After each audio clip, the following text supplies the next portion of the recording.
बच्चों नमस्कार। आज की हम इस क्लास में लीनियर प्रोग्रामिंग जो हमारा चैप्टर नंबर 15 है और एक्सरसाइज आज हम 15.2 को हल करने जा रहे हैं। जो बच्चे आज नए जुड़े हैं मेरे YouTube चैनल से या जो देख रहे हैं आज पहली बार मेरी क्लास ले रहे हैं वो मेरे YouTube channel Rakesh Sharma maths अड्डा को सब्सक्राइब कीजिए। आज हम एक्सरसाइज 15.2 को हल करने जा रहे हैं, जिनमें से 15.2 का पहला जो क्वेश्चन है वह है हमने पिछली क्लास की वीडियो में हल कर चुके हैं। आज इस क्लास में हम इससे आगे वाले क्वेश्चन हल करते हैं। तो क्वेश्चन नंबर 2 की यदि हम बात करते हैं तो क्वेश्चन नंबर 2 में हमारे पास यहाँ से कहा गया है, दिया गया है, गिवन है, क्या क्या है वो बातें हम देखते हैं। कहा गया है एक गृहिणी है, वह दो प्रकार के भोज्य हैं x तथा y को एक साथ इस प्रकार मिलाना चाहती है। वही आहार संबंधी हमारे पास समस्याएं हैं।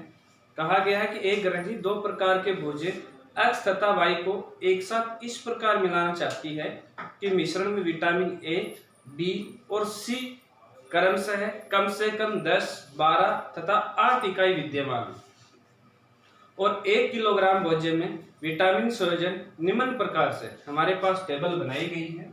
तो हम कहेंगे कि मान यहाँ से मिला टेबल दी गई है तो मान लेते हैं हमारे पास जो भोज्य x है वह x kg है और जो भोज्य y है वह y kg मिश्रण है। तो हम कहेंगे कि माना कि मिश्रण में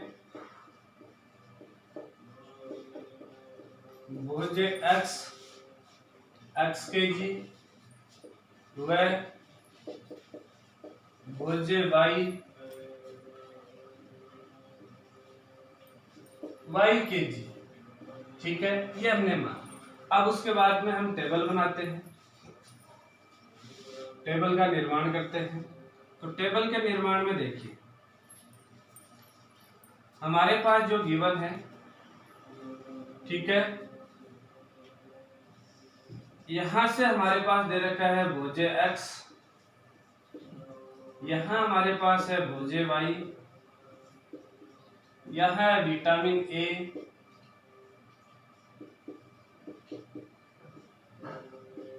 उसके बाद में है हमारे पास विटामिन B और उसके बाद में है हमारे पास विटामिन C और उसके बाद में हम मात्रा मान लेते हैं यहाँ आगे वाले में, ठीक है। तो भोज्य x में विटामिन A, B और C क्रम से हमारे पास 1, 2 और 3 है इकाई में और भोज्य जो y है वो मिश्रण में हमारे पास उस भोज्य y में विटामिन की जो मात्रा है वह है 2, 2 और 1 है।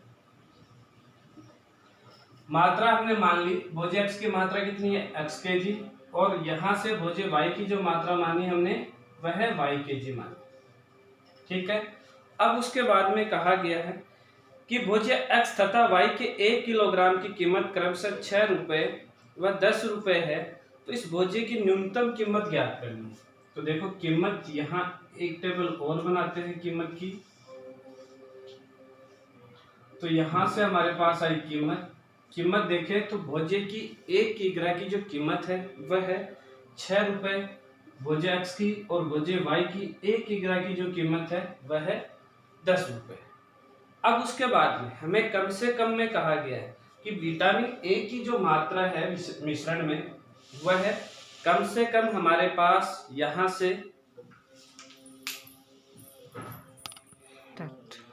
जो विटामिन A, B और C की जो न्यूनतम मात्रा दे रखी है वह है हमारे पास, कहा गया है कि कम से कम 10, 12, 8 इकाई।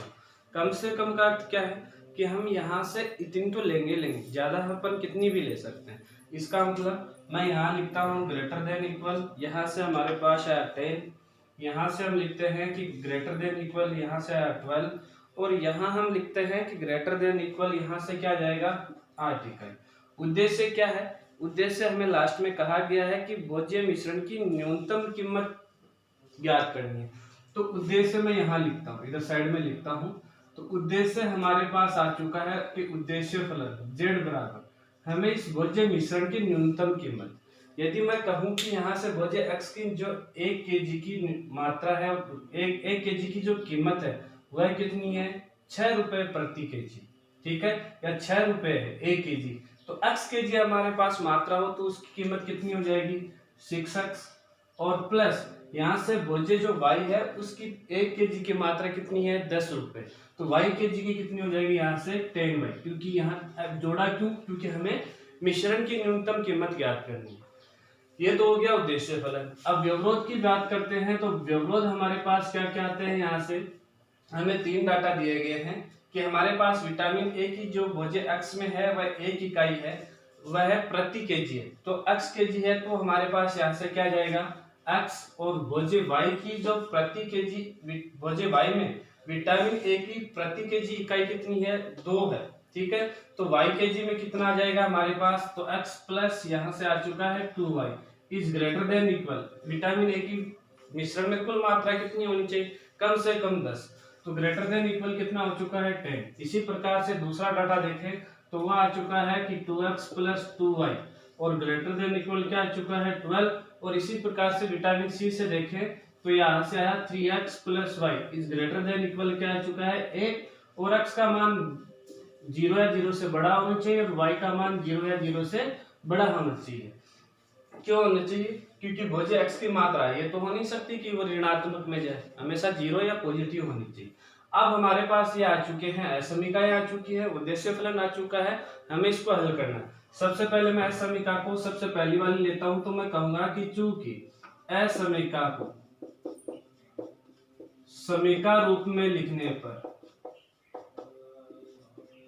समीका रूप में लिखने पर यदि असमीका को समीका रूप में लिखता हूं तो मेरे पास यहां से आता है x प्लस 2y इक्वल आ गया 10।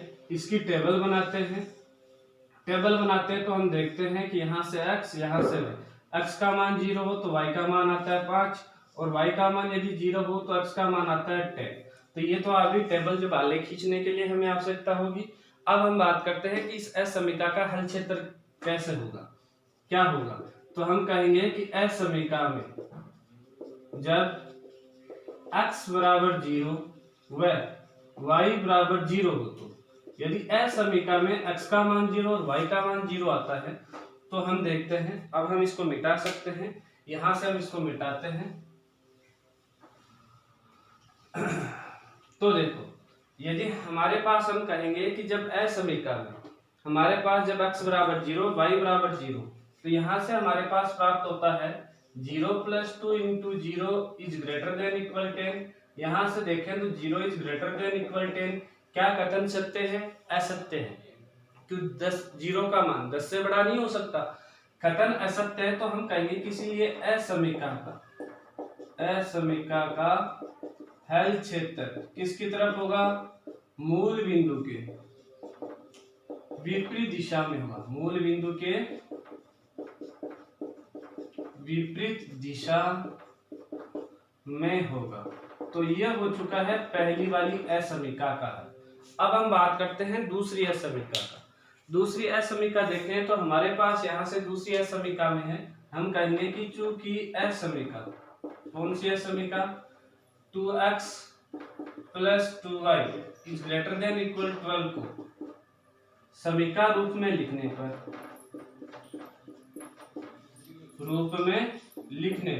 यदि हम इसको समीका रूप में लिखते हैं तो समीका रूप में लिखने पर हमारे पास आता है 2x plus 2y equal to 12।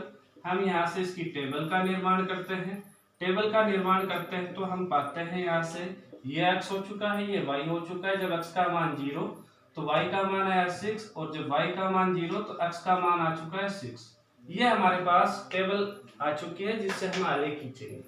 अब कहानी आती है कि इस असमीका का हल क्षेत्र किस तरफ होगा, तो हम कहेंगे जब असमीका में x बराबर 0 व y बराबर 0 हो, तो यदि x बराबर 0 और y बराबर 0 होता है तो 2 इंटू 0 प्लस 2 इंटू 0 और ग्रेटर देन इक्वल 12, और 0 इज ग्रेटर देन इक्वल 12 क्या आया। अब बताओ क्या ये स्टेटमेंट सत्य है या असत्य, मैं यहाँ से देख पा रहा हूं कि ये स्टेटमेंट क्या है, असत्य है। तो हम कहेंगे किस लिए, असमीका का हल क्षेत्र किसकी तरफ होगा, मूल बिंदु के विपरीत दिशा में होगा, मूल बिंदु के विपरीत दिशा में।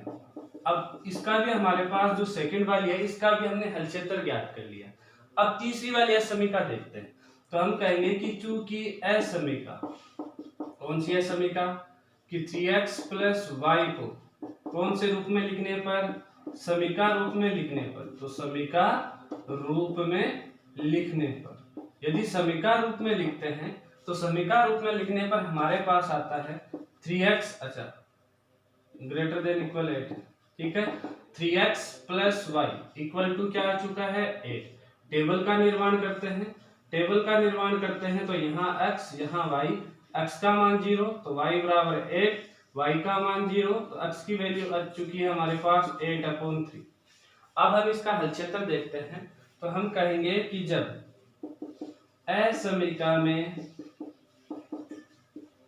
x बराबर 0 व y बराबर 0 हो, दोनों कंडीशन रखते हैं, ठीक है।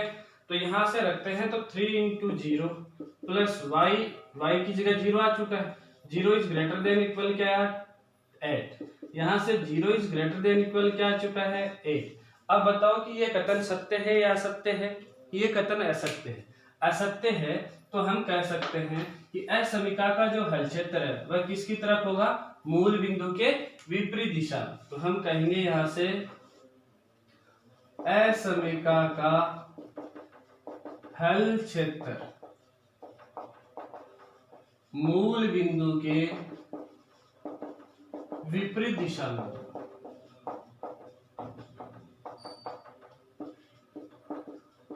अब हम क्या करते हैं, अब इसका आलेख खींचते हैं। तो आलेख के लिए हमें इन तीनों टेबलों की आवश्यकता होगी। मैं यहाँ एक बार इन तीनों टेबल को बना देता हूँ, जैसे रफली काम करते हैं इधर। तो यहाँ से पहली वाली टेबल, क्योंकि उधर से मैं मिटाने जा रहा हूँ, एक्स वाई 0 6 और 6 0। दूसरी जो टेबल आई वह है हमारे पास है यहाँ से एक्स वाई और यहाँ 0 8 और 8 3, ये तीसरी 8/3 और 0, ये तीसरी टेबल। और इन तीनों का जो हल क्षेत्र है समीकरणों का वह है मूल बिंदु के विपरीत दिशा में। अब यहां से हम इसको मिटा रहे हैं, ग्राफ की डिजाइन करते हैं, ग्राफ बनाते हैं।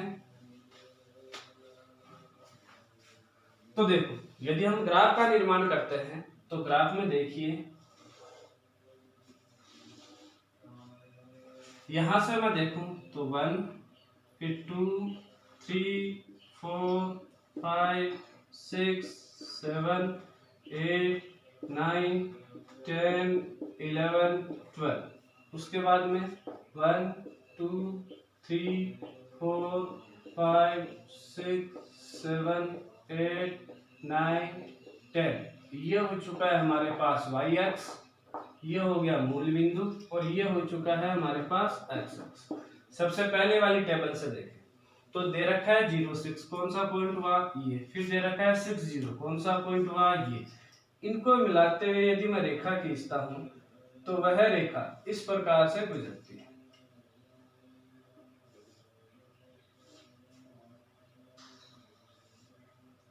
इसका चित्र किसकी तरफ है, मूल बिंदु के विपरीत दिशा में। तो मूल बिंदु से विपरीत दिशा ये, ठीक है। अब हम बात करते हैं इसकी, यहां से देखें तो 0 5 ये पॉइंट हुआ, उसके बाद में देखें 10 0 तो हमारे पास ये पॉइंट हुआ। इनको मिलाते हुए यदि हम रेखा खींचते हैं तो हमारे पास इस प्रकार से रेखा खींची जाती है, ठीक है। इसका भी हल क्षेत्र किसकी तरफ है, मूल बिंदु के विपरीत दिशा में। इसका भी हल क्षेत्र हमारे पास इस प्रकार से प्राप्त हुआ। अब हम बात करते हैं तीसरे की, उसमें दे रखा है 0 8 तो हमारे पास ये पॉइंट हुआ 8/3। 8/3 कितना होगा, देखो भाग दो, 2 पॉइंट समथिंग हो रहा है। तो यहाँ से हम लिख देंगे, यहाँ जैसे हमारे पास 8/3 अपन ग्राफ में निकाल सकते हैं, बट यहाँ हम क्या करेंगे, एक पॉइंट मान लेते हैं फिर रफली में। तो हमारे पास ये एक रेखा है, इसका भी हल क्षेत्र क्या है, मूल बिंदु के विपरीत दिशा में।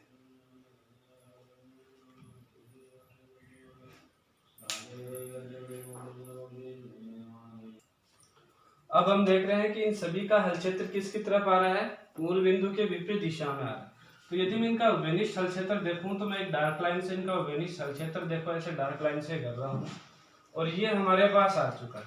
ठीक है, तो यहाँ से यदि हम बिंदु देखें तो बिंदु हमारे पास जो आ रहे हैं वह है 2-3 प्रकार से आ रहे हैं। ठीक है, तो यहाँ से हम देखें तो सबसे पहले हमारे पास यहाँ से आ रहा है एक बिंदु, ये देखो हमारे पास यदि हम इसको ग्राफ में खींचेंगे तो बच्चों ये बिंदु और ये जो बिंदु आ रहा है उभयनिष्ठ, ये लगभग एक जैसे ही, एक नजदीक से ही गुजरेंगे, पास से ही गुजरेंगे इस प्रकार से। ठीक है, तो यहां से हम कह सकते हैं कि ये जो ग्राफ जा रहा है वो इस प्रकार से। अब ये उभयनिष्ठ हल क्षेत्र हमारे पास ये आया। ठीक है, ये अपरिबद्ध है, हम इसको कहेंगे कि ये सुसंगत हल क्षेत्र है। तो सुसंगत हल क्षेत्र। यदि हम इनके कोणीय बिंदु की बात करें तो पहला बिंदु हमारे पास आ रहा है ए, उसके निर्देशांक है tan 0, दूसरा बिंदु है बी जिसके हम निर्देशांक ज्ञात करेंगे, और तीसरा कोणीय बिंदु है हमारे पास यहाँ से 0 है। ठीक है, अब हम देखते हैं कि हमारे पास इसका हल किस प्रकार से आता है। यह हमारे पास यहाँ से 4 बिंदु हो रहे हैं, एक 2-8, एक 2-4, एक 1-5, मतलब ये कॉमन नहीं है, जैसे हम गुजार रहे थे वैसा का वैसा ही। ठीक है, तो एक बिंदु ये आ चुका है, तो हम यहाँ से हम इसको डी बिंदु देते हैं, ये 0-8 है, और ये हमारे पास एक बिंदु है सी, इसको यहाँ लिखेंगे और इसके जो निर्देशांक आते हैं वो यहाँ लिखते हैं। ठीक है, एक बिंदु आया हमारे पास ये जो आया बी। ठीक है, तो यहाँ से हम देखें तो हमारे पास इस बिंदु बी के निर्देशांक आ रहे हैं 2-4, और हमारे पास यहाँ से जो बिंदु सी है उसके निर्देशांक आ रहे हैं 1, और यहाँ से आ रहा है हमारे पास 5। ठीक है, अब ये हमारे पास कोणीय बिंदु आ चुके हैं और इन कोणीय बिंदु की सहायता से हम इष्टतम की गणना करते हैं। तो देखो बच्चों, यहां से हम कहेंगे इष्टतम की गणना। इष्टतम की गणना करते हैं तो इष्टतम की गणना के लिए हमें कोणीय बिंदु और उद्देश्य फलन की आवश्यकता होती है। ठीक है, तो यहां से तो हम ऊपर की तरफ तो लिख देंगे कोणीय बिंदु और नीचे की तरफ हम लिखेंगे उनके बिंदुओं के निर्देशांक। तो यहाँ आ चुका है कोणीय बिंदु और यहाँ आ चुका है हमारे पास उद्देश्य फलन। उद्देश्य फलन देखें तो z इक्वल टू है हमारे पास 6x प्लस 10y। ठीक है, कोणीय बिंदु ए, कोणीय बिंदु ए के निर्देशांक देखें तो वह है tan 0, दूसरा कोणीय बिंदु बी उसके निर्देशांक देखें तो 2-4, और एक कोणीय बिंदु सी है उसके निर्देशांक देखें तो 1-5, और एक कोणीय बिंदु है बी और उसके निर्देशांक देखें तो 0 है। अब कहानी आती है कि हम इनको उद्देश्य फलन में रखें। उद्देश्य फलन में रखते हैं तो यहाँ से तो आता है 60, यहाँ से 12 प्लस 40 52, यहाँ से देखें तो 6 प्लस 50, यहाँ से आ चुका है 60, 6 प्लस 50 तो 56, और उसके बाद में यहाँ से देखें तो हमारे पास आया है 80। क्या पूछा गया है? न्यूनतम वैल्यू के लिए न्यूनतम मान कौन सा आ रहा है हमारे पास यहाँ से 52। बट यहाँ से यदि मैं देखूं तो मेरे पास ये क्षेत्र कैसा है? अपरिबद्ध है। हम कहेंगे कि चूंकि सुसंगत हल क्षेत्र अपरिबद्ध है तो हम क्या करेंगे? न्यूनतम मतलब लेस देन करेंगे इसको किसके? उद्देश्य फलन के बराबर। तो यहां से आ जाएगा अपरिबद्ध है तो इसलिए 6x plus 10y is less than क्या आ चुका है? 52। अब हम ये चेक करेंगे कि इस असमीका का हल क्षेत्र किसकी तरफ से